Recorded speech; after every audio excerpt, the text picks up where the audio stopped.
에스더 4장 모든 유다인 중에 홀로 목숨을 건지리라 생각하지 말라. 모르드게가 이 모든 일을 알고 자기의 옷을 찢고 굵은 베옷을 입고 재를 뒤집어 쓰고 성중에 나가서 대성통곡하며 대궐 문 앞까지 이르렀으니 굵은 베옷을 입은 자는 대궐 문에 들어가지 못함이라. 왕의 명령과 조서가 각 지방에 이름에 유다인이 크게 애통하여 금식하며 울며 부르짖고 굵은 베옷을 입고 재에 누운 자가 무수하더라. 에스더의 시녀와 내시가 나와 전하니 왕후가 매우 근심하여 입을 의복을 모르드게에게 보내어 그 굵은 베옷을 벗기고자 하나 모르드게가 받지 아니하는지라. 에스더 4장 1에서 4절 말씀. 지금까지 성경을 자세히 살펴본 우리는 에스더와 모르드게가 민족을 구한 영웅이라기보다 그저 우리와 성정이 비슷한 연약한 존재임을 알았습니다. 에스더는 무기력했고 모르드게는 마음 상한 아저씨였습니다. 그래서 우리는 에스더서가 에스더나 모르드게의 전기가 아니라 이런 연약한 죄인들을 포기하지 아니하시고 약속을 신실하게 지키시는 하나님의 이야기임을 알았습니다. 이 사실을 기억하면서 에스더 4장의 이야기를 살펴봅시다.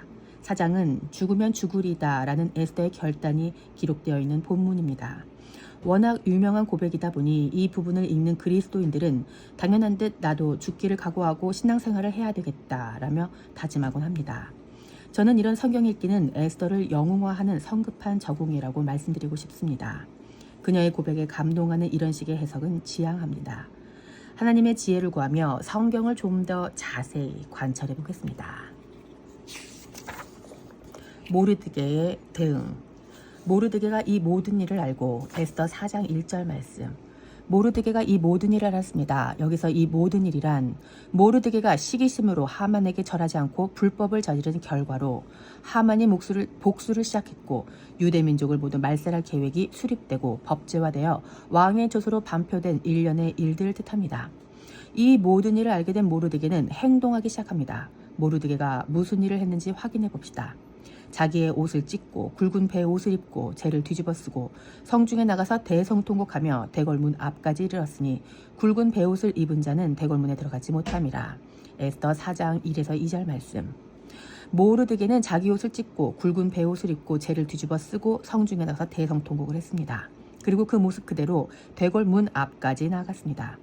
지금까지 교회 안에서 이 구절은 대체로 모르드게의 나라 사랑하는 모습, 열심으로 회개하는 모습으로 설교되어 왔습니다. 그런데 알고 보면 이 모든 일을 일으킨 장본인은 다른 사람이 아닌 모르드게 자신입니다. 따라서 우리는 모르드게가 회개를 했다든지 민족을 사랑하는 마음으로 하나님께 힘을 다해 기도했다는 식의 해석을 중단해야 할 것입니다. 옷을 찢고 굵은 베옷을 입고 재를 뒤집어 쓰는 건 회개의 간구의 모습만은 아닙니다. 창세기 37장에서 형들이 요셉을 노예로 팔아버리고 그의 채색옷에 짐승의 피를 묻혀 야곱에게 가져왔을 때 요셉이 죽었다고 생각한 야곱은 슬퍼하며 옷을 찢고 베옷을 입고 애통했습니다. 사무엘하 3장에서 아브넬이 죽었을 때 다윗은 옷을 찢고 베옷을 입고 애통하며 그의 죽음을 애도했습니다. 열왕기하 19장에서 히스기야도 랍사게로부터 저주와 위협을 당했을 때 옷을 찢었습니다. 북이스라엘의 악한 왕 아합도 자신이 심판받아 멸망당하리라는 예언을 들었을 때 똑같이 행동했습니다. 이 말씀들에서 공통적으로 나타나는 옷을 찢고 굵은 베옷을 입고 우는 행동은 회개나 겸손하기라기보다는 절망의 표현에 가깝습니다. 모르드게의 통곡은 이들과 비슷한 통곡입니다. 그는 절망스러운 상황을 맞아 그저 절망하고 있을 뿐입니다. 인간에게 있어서 죽을 위기 앞에서 절망하는 건 매우 자연스러운 모습이니 이해는 됩니다만 문제는 모르드게에게서 이기적인 자신을 반성하거나 자신의 책임을 통감하며 회개하는 모습을 찾아볼 수 없다는 점입니다. 그는 지금 성중 곧 도심 한복판으로 나가서 공개적으로 대성통곡하고 있습니다. 여러분, 회개는 하나님 앞에서 은밀하게 하는 겁니다. 광장에서 공개적으로 하는 회개는 피차 부담스러운 데다가 신뢰하기도 어렵습니다. 모르드게의 통곡은 민족을 대표해서 하나님 앞에 우는 그런 회개도 아닙니다. 당시에 이스라엘 민족은 하나님의 심판을 받아 포로로 잡혀와 살고 있었지만 이미 70년의 연수를 채우고 고토로 귀환한 사람들도 있었습니다. 페르시아 땅에 남아있던 모르드게가 뜬금없이 민족의 대표로 하나님 앞에 나설 상황이 아니었던 것입니다. 그러니 이 구절에서 모르드게를 영웅화하고 위인화하는 해석은 하나님의 뜻과는 다른 결론으로 귀결될 위험이 있습니다. 상황을 정리해 봅시다. 모르드게는 자신이 인정받지 못한 분노와 하만이 높아진 데 대한 시기심 때문에 그동안 조심하며 숨겨왔던 자신의 민족적 정체성을 발설해버렸습니다. 안 그래도 눈에 가시 같았던 모르드게가 유대인임을 알게 된 아각 자손 하만의 분노로 인해 결국 이 사달이 난 겁니다. 그가 포로로 잡혀온 동포들을 위했다면 자기 마음이 상했다고 해서 섣불리 유대인임을 폭로하지는 못했겠죠. 그렇기 때문에 그는 민족을 사랑하는 영웅이 아니라 민족을 몰살의 위기로 몰려간 가련한 영혼일 뿐입니다. 위법한 행위를 저질러서 위험과 위기를 만들어낸 장본인에 불과하단 말입니다. 그런 그가 왜 성중에 나가서 대성통곡을 했을까요? 그는 어떻게 해서든 이 일을 공론화하고 싶었던 것 같습니다. 혼자서는 안 되겠다 싶으니 가능하면 많은 이들과 함께 이 불우한 상황을 해결하고자 광장에 나가서 울었던 것입니다. 문제를 해결하려고 시도하고는 있지만 문제의 원인이 자신에게 있음은 자각하지 못했습니다. 문제의 원인이 자기 자신인데 공론화만 한다고 과연 그 문제가 해결되겠습니까? 인간의 한계와 인간의 문제가 여기 있습니다. 인간이 맞닥뜨리는 문제는 대체로 인간 자신에게로부터 비롯됩니다. 그러나 정작 우리는 스스로를 고치려 하지 않고 문제가 있다고 떠들어대기만 합니다. 예를 들어 환경 오염이 문제다 외치지만 손에는 종이컵을 들고 있습니다. 온난화가 문제라고 하면서도 스프레이 뿌리고 에어컨을 틉니다. 저출산이 문제라고 하지만 애 안 낳습니다. 그러면서 포럼은 엽니다. 기도하고 포럼 열고 그런다고 문제가 해결이 되던가요? 자신은 하나도 안 바뀌는데요. 대체로 우리는 이런 고집불통입니다. 나를 고치려 하지 않는데 무슨 문제가 해결될 수 있겠습니까? 모르드게는 그렇게 대성통곡을 하면서 대궐 문 앞까지 나왔습니다. 이 사람은 지난날 자신이 대궐 문에 앉아서 왕을 살렸던 공적을 통해 대궐 안에 있는 왕은 아니더라도 영향력 있는 사람들 중 누군가는 만날 수 있을 거라고 기대했던 모양입니다. 그러나 모르드게는 그 문을 통과하지 못합니다. 베옷을 입은 자는 대궐에 들어가지 못하는 것이 그 나라의 법도였기 때문입니다. 스스로 애곡하며 입은 그 옷이 그의 발목을 잡았습니다. 어쩌면 그는 베옷을 입고 통곡하며 공개적으로 소리를 높여 이목을 끌면 왕을 만날 수 있으리라 생각했을 수도 있겠습니다. 그러나 왕은 상복을 입은 자와는 상종하지 않습니다. 그는 발걸음을 거기서 멈춰 했습니다. 이것이 인간의 한계입니다. 현재 자신이 입고 있는 옷으로는 왕을 만날 수도 없고 문제를 해결할 수도 없습니다. 인간의 회개가 되게 그렇습니다. 내가 옷을 찢고 소리를 지르면 하나님이 날 만나 주실 거라고 생각하는 겁니다. 기도 응답의 조건이 기도입니까? 하나님을 만나는 것이 인간의 어떠함 때문입니까? 아닙니다. 기도 응답의 조건은 기도가 아니라 은혜입니다. 회개는 옷을 찢는다고 되는 게 아니라 하나님의 은혜가 임해야 되는 일입니다. 속히 욕심을 내려놓으시길 바랍니다. 한편 왕의 조서가 수사성을 넘어 각 지방에까지 반포되자 무수히 많은 자들이 절망 가운데 애통하기 시작합니다. 왕의 명령과 조서가 각 지방에 이름에 유다인이 크게 애통하여 금식하며 울며 부르짖고 굵은 베옷을 입고 재에 누운 지가 무수하더라. 에스더 4장 3절 말씀.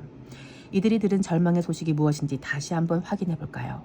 이에 그 조서를 역졸에게 맡겨 왕의 각 지방에 보내니 12둘째 달 곧 아달월 13일 하루 동안에 모든 유다인을 젊은이, 늙은이, 어린이, 여인들을 막론하고 죽이고 도륙하고 진멸하고 또 그 재산을 탈취하라 하였고 에스더 3장 13절 말씀.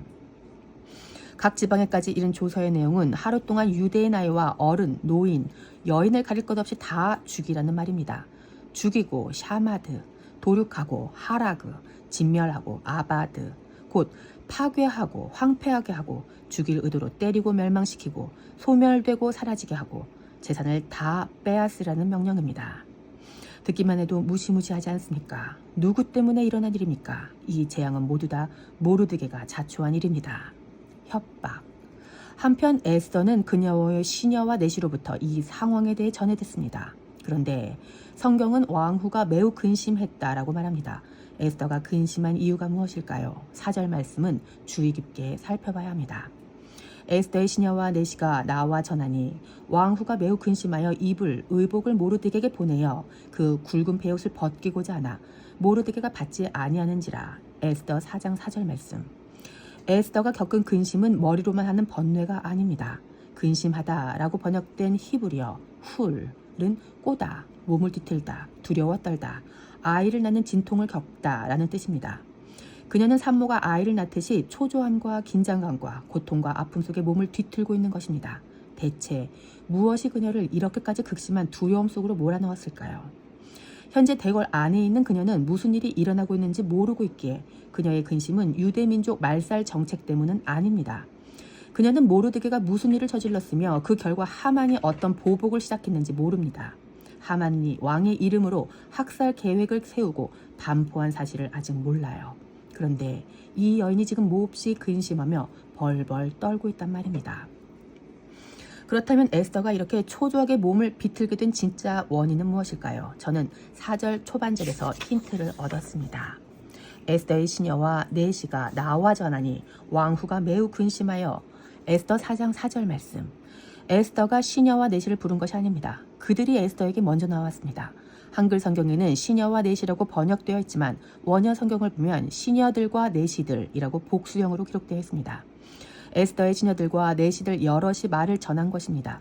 시키지도 않았는데 이들이 왕후에게 모르드게의 행동을 전했고 그 말을 들은 그녀가 공포에 사로잡혔다면 그 이유가 무엇이겠습니까? 바로 자신의 비밀이 탄로났기 때문입니다. 에스더의 비밀은 무엇입니까? 이때까지 에스더는 자신이 유대인이라는 사실을 비밀에 붙이고 있었습니다. 모르드게가 절대 말하지 말라고 명령했기 때문입니다. 그런데 가까이서 그녀의 시중을 드는 시녀들과 내시들은 이미 눈치채고 있었던 것입니다. 에스더와 모르드게의 관계, 이 둘의 민족, 그 비밀을 이들이 이미 알고 있었습니다. 비밀이 노출되는 건 몸이 비틀어질 정도의 두려움입니다. 다른 게 근심이 아닙니다. 비밀이 탄로난 게 근심입니다. 여러분, 세상에 비밀이 있던가요? 세상에 비밀은 없습니다. 한 다리만 건너면 다 알고 시간이 조금만 지나면 다 압니다. 그래서 인간은 늘 불안한 것입니다. 대궐 안에 살면서도 비밀을 지켜야 했던 에스더의 불안한 일상을 상상해 보십시오. 왕비면 뭐합니까? 자신의 유대 정체성이 폭로될까 매일 두려워서 전전긍긍하며 살아야 하는데요. 두려움 가운데 에스더는 모르드게에게 입을 의복을 보냅니다. 비밀을 덮어보려는 에스더의 바쁜 몸짓입니다. 모르드게의 눈에 띄는 행동을 덮어보고자 굵은 베옷을 벗기려 한 것입니다. 의복이라고 번역된 히브리어 베게드는 덮는 것, 옷, 반역, 약탈, 기만, 속임수라는 뜻입니다. 이 말은 덮다, 남몰래 행동하다 라는 뜻의 바가드에서 유래했습니다. 에스더는 자신의 유대 정체성이 폭로될까 두려운 나머지 과한 행동을 하고 있는 모르드게의 굵은 베옷을 벗기고 자신이 준 옷으로 덮으려 했던 것입니다. 그러나 어디 비밀이 덮는다고 덮어지든가요. 이것 또한 인간의 한계입니다. 인간은 비밀을 덮을 수가 없더라고요. 결국 걸립니다. 그 어떤 숨기고 싶은 일도 인간의 어담으로는 덮을 수가 없습니다. 아니나 다를까 우리의 이 위험한 모르드게는 에스더가 갖다 준 옷을 받지 않습니다. 이제 우리 에스더는 어떻게 해야 하겠습니까? 5절 말씀에서 확인해 보겠습니다.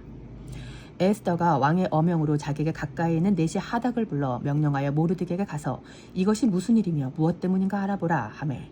에스더 4장 5절 말씀. 다급해진 에스더가 내시 하닥을 부릅니다. 하닥은 왕의 어명으로 에스더를 보필하고 있던 내시입니다. 여기서 에스더의 행동을 주목해 보십시오. 그녀는 처음 자신에게 이 이야기를 전해진 시녀와 시녀 내시들을 부르지 않고 제3의 인물, 그것도 자기에게 가까이 있는 내시 한 명을 불렀습니다. 가까이 있는 사람, 그것도 단 한 명만을 불렀다는 것은 비밀 유지에 신경 쓰고 있는 에스더의 심경을 다분히 보여주는 장면입니다.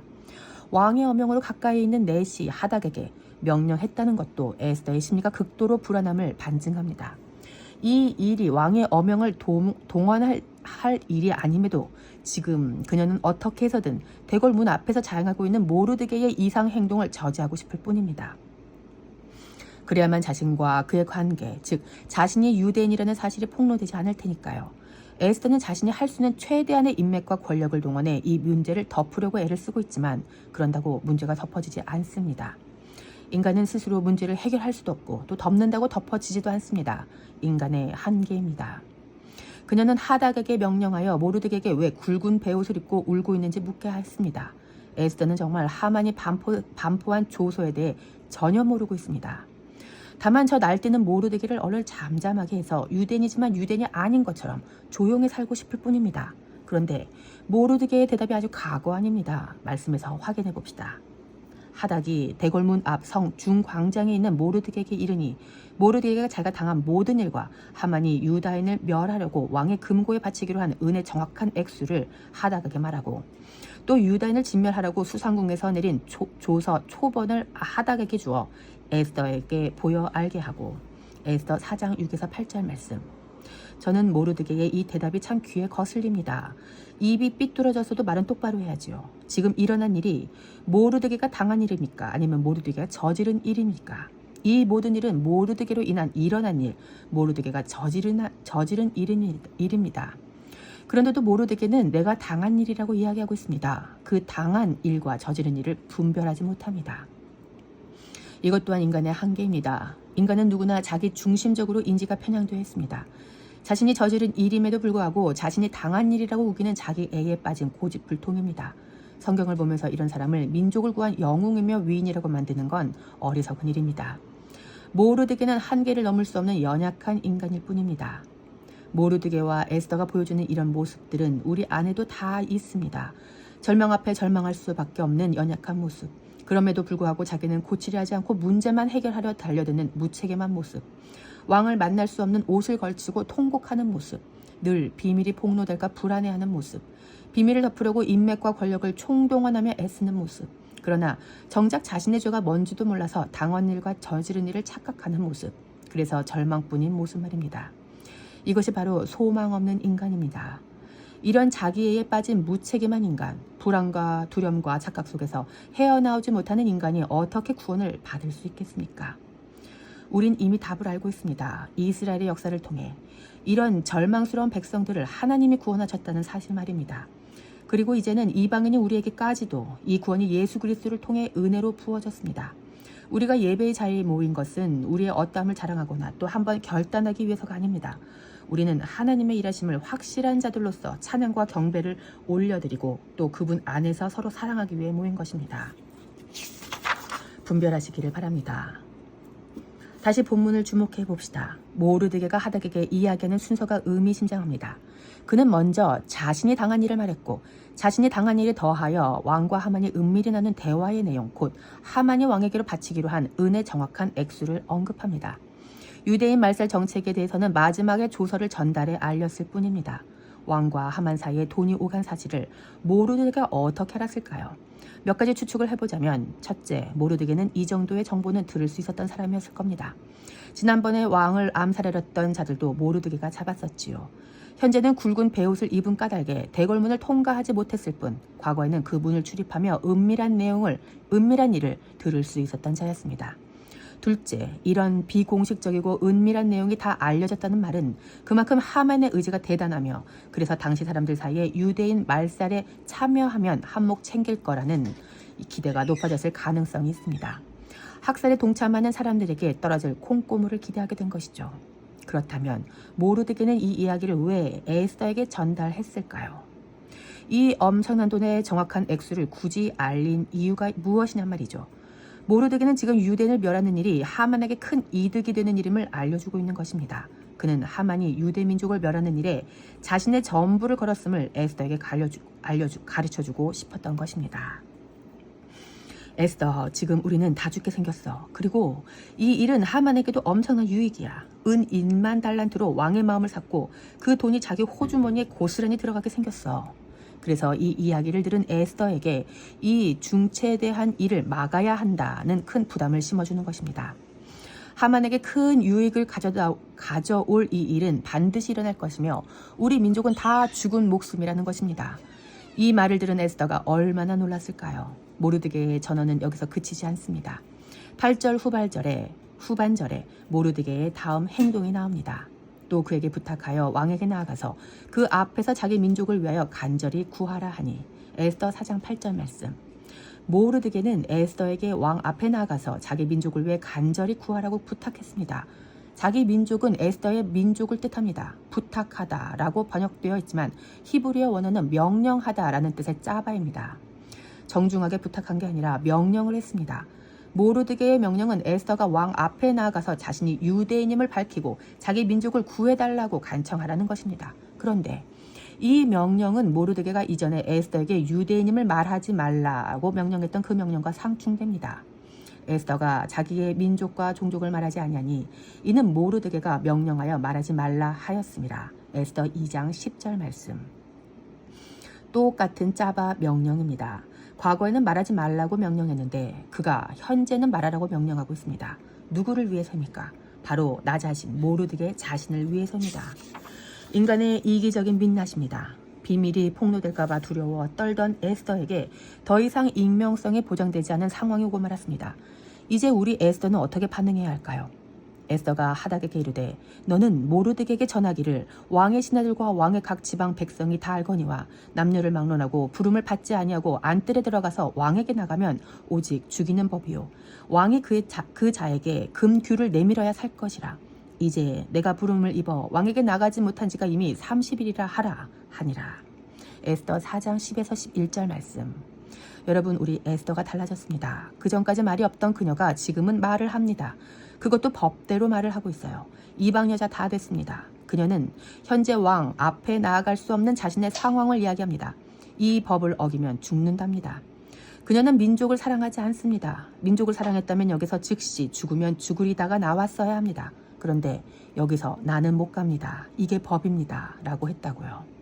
그녀 역시 이기적입니다. 민족을 사랑할 수가 없어요. 사랑한다면 자신이 죽어야 되는데 그게 가능하겠습니까? 사랑은 그런 것이더군요. 사랑은 늘 타자 중심입니다. 이타적인 거예요. 시소처럼 내가 낮아져야 그가 높아지며 내가 죽어야 민족이 사는 것입니다. 그러나 현재 그녀는 민족보다 자신의 생존이 더 중요했습니다. 그러나 그렇다고 누가 이 비겁하고 이기적인 에스더를 비난할 수 있단 말입니까? 과연 어떤 인간이요? 우리 중에서도 과연 누가 자신보다 민족을 사랑하는 사람이 있단 말입니까?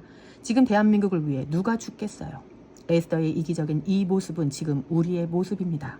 과연 누가 자신의 목숨과 바꿀 정도로 이타적일 수 있겠냐는 말입니다. 그런 사람은 없습니다. 모르드게는 에스더에게 보란듯이 한 번 더 거절을 당하지요. 모르드게가 엄청난 상함을 또 한 번 받았습니다.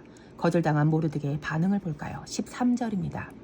모르드게가 그를 시켜 에스더에게 회답하되 너는 왕궁에 있으니 모든 유다인 중에 홀로 목숨을 건지리라 생각하지 말라. 에스더 4장 13절 말씀. 이 장의 제목이 이 구절에서 나왔습니다.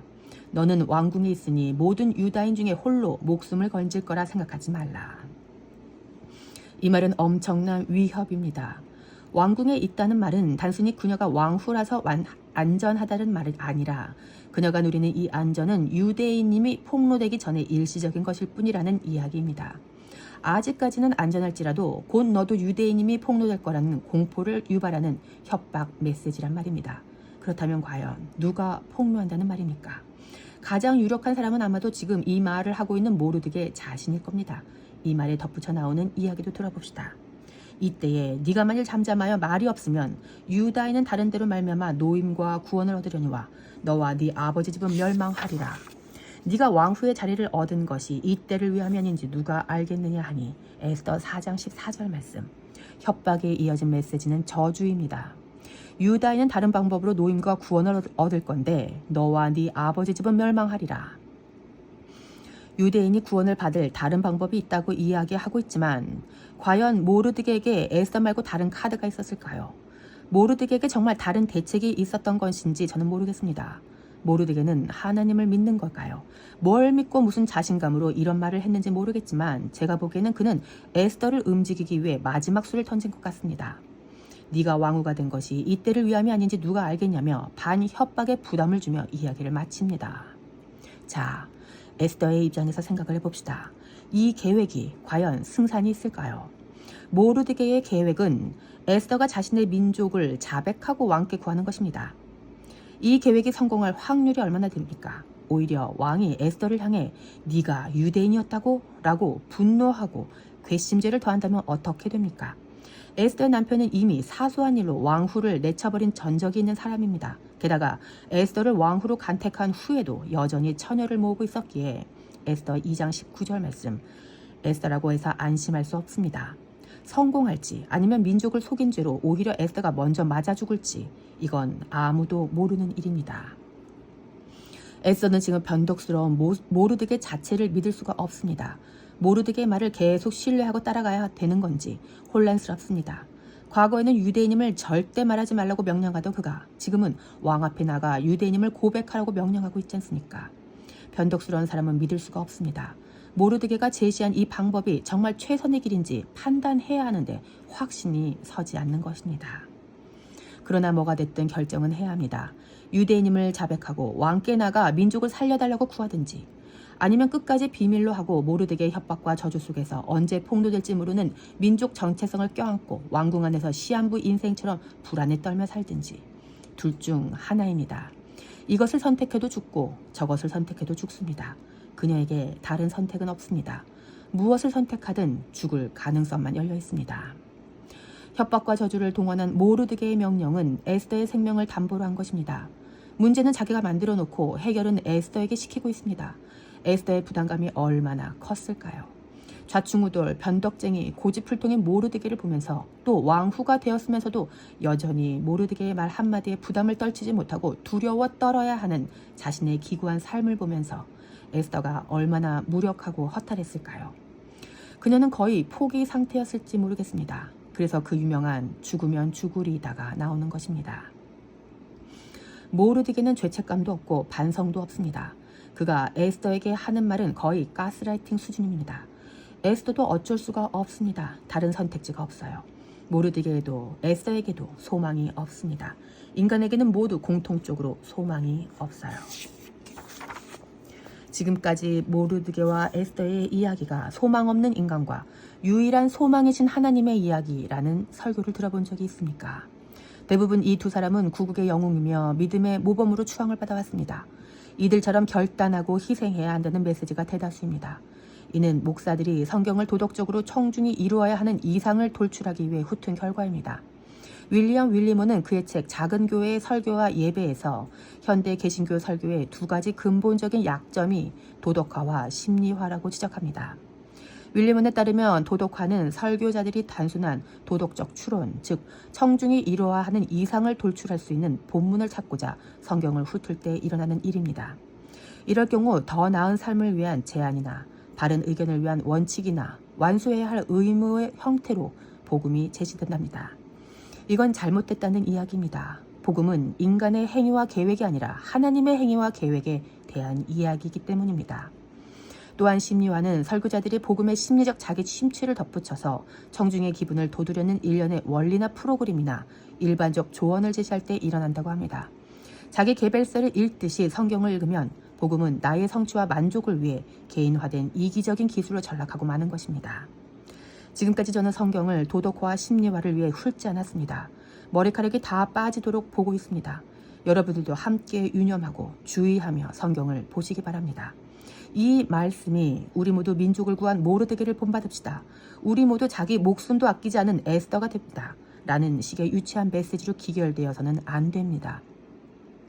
성경 말씀 앞에서 더 몸부림치고 깊고 자세히 묵상해야 할 것입니다. 에스더 4장에 기록된 에스더와 모르드게의 모습 속에 무슨 자기 만족과 성취가 있을 수 있습니까? 무슨 기분 좋은 이야기를 발견할 수 있단 말입니까?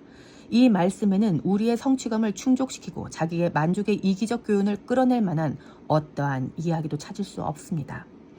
윌리엄 윌리엄의 말을 기억하십시오. 복음은 우리의 행위와 계획이 아니라 하나님의 행위와 계획에 대한 이야기입니다. 복음. 모르드게와 에스더는 멸망당한 이스라엘의 표본입니다. 이들이 왜 이스라엘 땅이 아닌 페르시아의 수산성에 살고 있습니까? 하나님이 선택하신 백성 이스라엘이 하나님께 순종하지 않은 결과로 멸망당의 포로로 잡혀갔기 때문입니다. 지금 이들이 처한 상황 자체가 이스라엘의 역사입니다. 그러나 하나님은 당신이 선택하신 이스라엘의 운명을 이 한심한 인생들에게 두지 않으십니다. 모르드게와 에스더의 손에 의지해 당신의 백성을 회복하지 않으신다는 말입니다. 회복과 구원은 이들이 아니라 하나님이십니다. 이것이 은혜의 복음입니다. 만약 하나님이 당신의 나라와 약속의 운명을 우리에게 두셨다면 이 얼마나 부담입니까? 하나님은 우리에게 기대하지 않으십니다. 감사하시기를 바랍니다. 인간의 배반과 불순종에도 불구하고 하나님은 하나님이시기 때문에 당신이 약속하신 것을 지금까지 신실하게 지켜오셨고 앞으로도 동일하게 지켜가실 겁니다. 하나님은 인간의 결정에 결코 흔들리지 않는 분이십니다. 은혜입니다. 네 마음대로 결정해보렴. 틀려도 상관없어. 네가 실패해도 나는 회복시킬 수 있단다. 이런 분이 우리 하나님이세요. 이스라엘이 민족적 말살을 당하지 않는 이유는 모르드게와 에스더의 영웅이며 위인이기 때문이 아닙니다. 단지 하나님이 당신의 약속을 지키시는 신실한 분이시기 때문에 그들은 보존됩니다. 이스라엘이 보존되는 것은 하나님께서 이미 아브라함에게 주셨던 약속입니다. 창세기 12장에서 확인해 봅시다. 여호와께서 아브라함에게 이르시되 너는 너의 고향과 친척과 아버지의 집을 떠나 내가 네게 보여줄 땅으로 가라. 내가 너로 큰 민족을 이루고 네게 복을 주어 내 이름을 창대하게 하리니 너는 복이 될지라. 너를 축복하는 자에게는 내가 복을 내리고 너를 저주하는 자에게는 내가 저주하리니 땅의 모든 족속이 너로 말미암아 복을 얻을 것이라 하신지라. 창세기 12장 1에서 3절 말씀. 하나님이 아브라함에게 이 약속을 하실 때 어떤 조건이 있었습니까? 조건이 없습니다. 무조건입니다. 그냥 일방적인 약속입니다. 그리고 22장에서 이 약속이 확대가 됩니다. 또 네 씨로 말미암아 천하 만민이 복을 받으리니 이는 네가 나의 말을 준행하였음이니라 하셨다 하니라. 창세기 22장 18절 말씀. 하나님의 약속이 천하 만민까지 확대가 되었습니다. 그 천하 만민 안에 우리까지 들어가서 복을 받았지요. 이 약속도 하나님이 일방적으로 주신 약속입니다. 하나님이 당당하게 말씀하시는 것 같습니다. 아브라함, 네가 실패해도 괜찮아. 너의 자녀들 이스라엘 민족 실패해도 상관없어. 내가 약속했고 이 약속을 내가 이루기 위해 내가 열심을 낼 거고 내가 신실할 거야. 인간이, 인류가, 역사가 선택받은 이스라엘 민족이 파렴치하고 무책임한 짓을 하고도 자기가 뭘 잘못했는지도 모르고 적반하장으로 소리를 질러댄다 해도 하나님은 결국 하나님의 일을 해내십니다. 인간이 무책임하고 인간이 절망만 하고 자기 죄도 모르고 자기 애에 빠져 산다 해도 하나님의 약속은 무산되지 않습니다. 인간이 어떻게 망가지더라도 하나님은 신실하게 그 약속을 이루십니다. 사도 바울은 하나님의 신실하심의 증인입니다. 그는 하나님이 원치 않으시는 일을 하면서도 자기의 의에 빠져 살던 인간의 대명사입니다. 그러던 사람이 복음을 전하는 사람이 되었지요. 변화된 그는 로마서 3장에서 이런 이야기를 합니다. 어떤 자들이 믿지 아니하였으면 어찌하리요? 그 믿지 아니함이 하나님의 믿부심을 패하겠느냐? 그럴 수 없느니라. 사람은 다 거짓되되 오직 하나님은 참되시다 할지어다. 기록된 바 주께서 주의 말씀에 의롭다 함을 얻으시고 판단받으실 때에 이기려 하심이라 함과 같으니라. 로마서 3장 3에서 4절 말씀. 사람은 다 거짓됩니다. 오직 하나님만 참되십니다. 어떤 사람들이 믿지 않았다면 어떻게 됩니까? 그들의 믿지 아니함이 하나님의 믿부심, 곧 그분의 신실하심을 패할 수 있습니까? 그럴 수 없습니다. 사람은 거짓되지만 하나님은 참되십니다. 그래서 우리는 우리를 믿지 않고 하나님을 믿습니다. 유대인들도 믿지 않았고 이방인들도 믿지 않았습니다. 사람들은 다 잘못됐습니다. 하나님만 믿으며 사시기를 축복합니다. 참되시고 신실하신 하나님은 인간의 손에 무너지고 망가진 세상을 거뜬히 고쳐내셨습니다. 그래서 예수 그리스도가 오신 것입니다. 로마서 5장입니다. 우리가 아직 연약할 때에 기약대로 그리스도께서 경건하지 않은 자를 위하여 죽으셨도다. 의인을 위하여 죽는 자가 쉽지 않고 선인을 위하여 용감히 죽는 자가 혹 있거니와 우리가 아직 죄인 되었을 때에 그리스도께서 우리를 위하여 죽으심으로 하나님께서 우리에 대한 자기의 사랑을 확증하셨느니라. 로마서 5장 6에서 8절 말씀. 아멘. 모르드게는 자신의 행동을 책임지지 않았습니다. 에스더는 죽지 못했습니다. 모르드게도 못한 책임의 일, 에스더도 못한 사랑의 일을 하나님이 하셨습니다. 하나님이 예수님을 십자가의 다심으로 해내셨습니다. 예수님은 우리가 모르드게처럼 부담스럽게 부탁하거나 협박하지 않았음에도 불구하고 죽으셨습니다. 예수님은 하나님의 섭리와 작정 속에 또한 예수님 스스로의 결정 속에 하나님의 때에 죽으셨습니다. 네가 왕비가 된 것은 이 때를 위함이 아니겠느냐 이런 말에 등 떠밀려서 마지못해 죽으신 게 아니었어요. 바울은 갈라디아서 4장에서 이때에 대해 이렇게 이야기합니다. 때가 참해 하나님이 그 아들을 보내사 여자에게서 나게 하시고 율법 아래에 나게 하신 것은 율법 아래에 있는 자들을 속량하시고 우리로 아들의 명분을 얻게 하려 하심이라. 갈라디아서 4장 4에서 5절 말씀. 예수님은 하나님의 때에 율법 아래 나셨습니다. 협박과 부탁이 아닌 하나님의 스케줄에 따라서 그렇게 하셨습니다. 약속을 신실하게 지키시려는 하나님의 마음이 이 때를 결정하셨습니다. 그래서 예수님을 여자의 몸을 통해 육체 아래 율법 아래 나게 하셨습니다. 이는 율법 아래 있는 자들을 속량하시기 위함이지 협박에 의한 것이 아니었습니다. 이렇게 태어나신 주님께 또 한 번의 때가 있었습니다. 바로 죽으실 때입니다. 요한복음 12장에서 확인해 봅시다. 예수께서 대답하여 이르시되 인자가 영광을 얻을 때가 왔도다. 요한복음 12장 23절 말씀. 지금 내 마음이 괴로우니 무슨 말을 하리요? 아버지여 나를 구원하여 이 때를 면하게 하여 주옵소서. 그러나 내가 이를 위하여 이 때에 왔나이다. 요한복음 12장 27절 말씀. 때가 참에 율법 아래에서 나셨던 예수님의 존재 목적은 때가 참에 죽는 것이었습니다. 예수님은 이를 알고 계셨습니다. 누가 협박하고 부탁하고 코너에 몰려 마지못해 십자가를 짊어지신 것이 아닙니다. 이런 분이 세상에 또 어디에 있습니까?